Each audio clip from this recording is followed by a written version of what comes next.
அனைவருக்கும் வணக்கம். தெய்வீக பலன்கள் சேனல் சார்பாக தங்களை அன்புடன் வரவேற்கிறோம். இன்று நம் காணொளியில் காண விரும்புவது சித்திரை மாதம் பிரதோஷம் அன்று செய்ய வேண்டியவை என்ன என்பதை பற்றி இந்த காணொளியில் பார்க்கலாம். வாருங்கள் காணொளிக்கு செல்லலாம். மறக்காமல் ஒரு சப்ஸ்கிரைப் செய்யவும். பரம்பொருள் சிவபெருமான் அவர்கள் மக்களை காக்கும் வகையில் எண்ணற்ற அவதாரங்கள் நிகழ்த்தியுள்ளார்.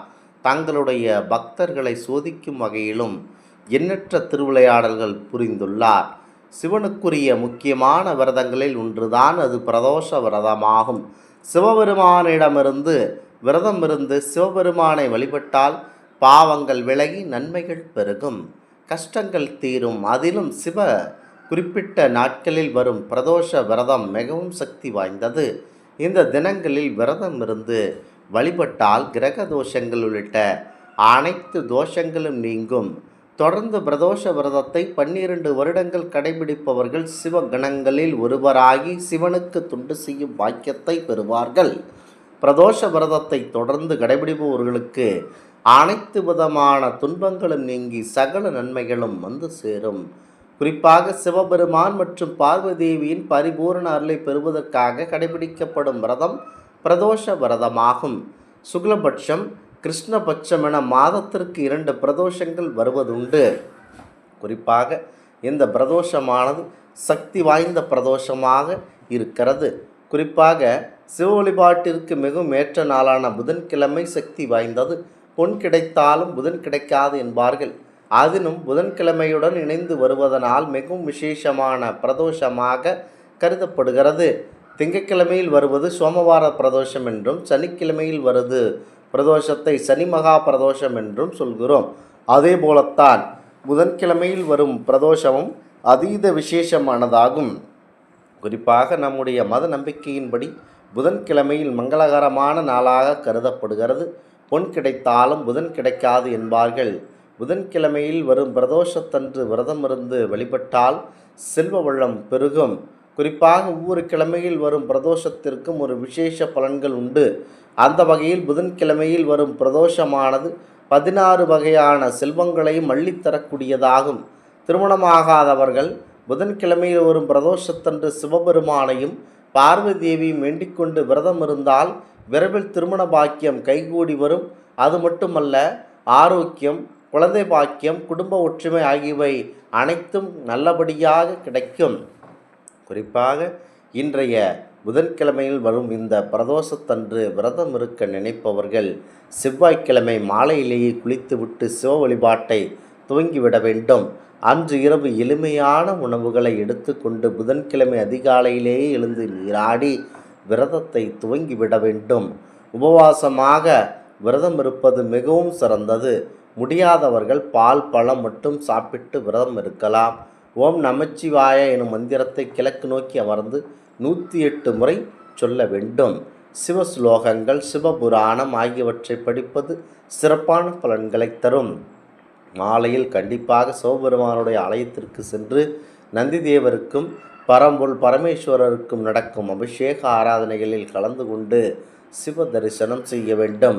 நந்திக்கு அருகம்புல் மாலை சுற்றி வழிபட்டால் தடைகள் அனைத்தும் விலகும். புதன்கிழமையில் வரும் பிரதோஷத்தன்று சிவ வழிபாட்டில் ஈடுபட்டால் புக்தி தெளிவடையும்.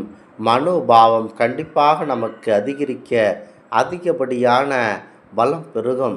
குறிப்பாக பிரதோஷ விரதம் சிவபெருமான் அருளை பெறுவதற்கான முக்கியமான விரதங்களில் ஒன்று. குறிப்பாக பொன் கிடைத்தாலும் புதன் கிடைக்காது என்று சொல்லுவார்கள்.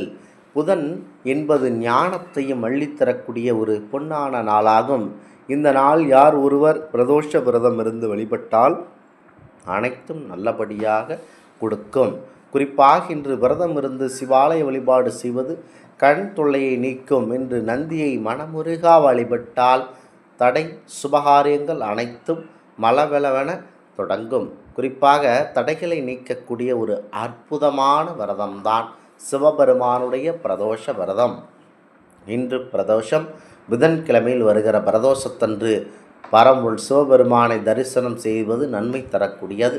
இன்று விரதம் இருந்து மாலையில் சிவபெருமானுடைய ஆலயத்திற்கு அபிஷேகத்திற்கு பொருட்கள் வழங்கி இறைவனை தரிசித்தால் வீட்டில் உள்ள கடன் தொல்லைகள் நீங்கும். 16 வகை செல்வங்கள் கிடைக்கும். வீட்டில் சுபிட்சம் நிலவும். கண்டிப்பாக புத்திர பாக்கியம் கிடைக்கும். சிவன் நந்தி அபிஷேகத்திற்கு இளநீர் வாங்கி தந்தால் நல்ல புத்திசாலித்தனமான மக்கட்பேறு உண்டாகும். வீட்டில் தடைபட்ட சுபகாரியங்கள் தடைகள் நீங்கி மலமளவென்று நடைபெறும். புதன் என்பது அள்ளித்தரக்கூடிய ஒரு பொன்னான நாள். அந்த நாள் யார் ஒருவர் விரதம் இருந்து பிரதோஷ வழிபாடு செய்கின்றனர்களோ அவர்களின் வாழ்வில் செல்வம் பெருகும். செல்வம் என்பது பணம் மட்டுமல்ல, அறிவுச் செல்வம், ஆரோக்கிய செல்வம், குழந்தை செல்வம், திருமண பாக்கியம், குடும்ப ஒற்றுமை, பணம் என 16 வகையான செல்வங்கள் இருக்கின்றன. அதனால்தான் திருமணமாகும்போது 16 பெற்று பெருவாழ்வு வாழ வேண்டும் என சொல்லுவார்கள். அதனை இந்த கேலி செய்யும் நபர்கள் 16 பிள்ளைகள் பெற்ற வேண்டும் என கேலியாக சொல்லுவார்கள். அது அப்படியல்ல. 16 வகையான செல்வங்கள் அதனை பெறக்கூடிய ஒரு அற்புதமான நாளில் வரக்கூடிய இந்த புதன் பிரதோஷத்தில் வழிபட்டால் 16 வகையான செல்வங்களை நாம் பெற முடியும். புதன்கிழமையில் வரும் பிரதோஷத்தில் விரதம் இருந்து சிவாலய வழிபாடு செய்வதுடன் கடன் தொல்லையை நீக்கும் என்று நந்தி அபிஷேகத்திற்கு இளநீர் வாங்கி கொடுத்தால் குழந்தை பாக்கியம் கிடைக்கும் என்பது நம்பிக்கையாக உள்ளது. இந்த நந்தியை மனமுருக வழிபட்டால் தடைப்பட்ட சுபகாரியங்கள் மலமளவென நடக்கும். குறிப்பாக இன்று மாலை கோவிலில் தயிர் சாதம் வழங்குபவர்களுக்கு நீண்ட நாள் காரியம் கண்டிப்பாக நிறைவேறும். பசுவிற்கு 4 மஞ்சள் வாழைப்பழம் கண்டிப்பாக கொடுக்க வேண்டும். இந்த நாள் கொடுக்கும் அனைத்து விதமான தான தர்மங்கள் அனைத்தும் நல்லபடியாக நடைபெறும். குறிப்பாக திருமணமாகாமல் தத்தளித்து கொண்டிருப்பவர்கள், ஆண் குழந்தை இல்லாமல் வாடிக்கொண்டிருப்பவர்கள், திருமணம் தள்ளி போய் கொண்டிருப்பவர்கள், பண கஷ்டத்தில் மூழ்கி கிடப்பவர்கள் அனைவரும் இந்த புதன்கிழமையில் வரும் இந்த பிரதோஷத்தன்று அதிகாலையில் எழுந்து 4:30 மணி 6 மணிக்குள் உள்ள நேரங்களில் சுத்தபத்தமாக குளித்து முட்டு வீட்டு பூஜை அறையை நன்கு சுத்தம் செய்துவிட்டு இன்று முழுவதும் உபவாசம் இருந்து மாலை 4:30 மணி முதல் 6 மணி உள்ள நேரத்தில் சிவபெருமானுடைய ஆலயத்திற்கு சென்று சிவ வழிபாடுகளையும் நந்தி பெருமானுடைய வழிபாடுகளையும் கண்குளிர பார்த்துவிட்டு அங்கு கொடுக்கப்படும் பிரசாதத்தை உண்டு இந்த விரதத்தை நிறைவு செய்தீர்கள் என்று சொன்னால் அனைத்தும் உங்களுக்கு நல்லபடியாக நடைபெறும்.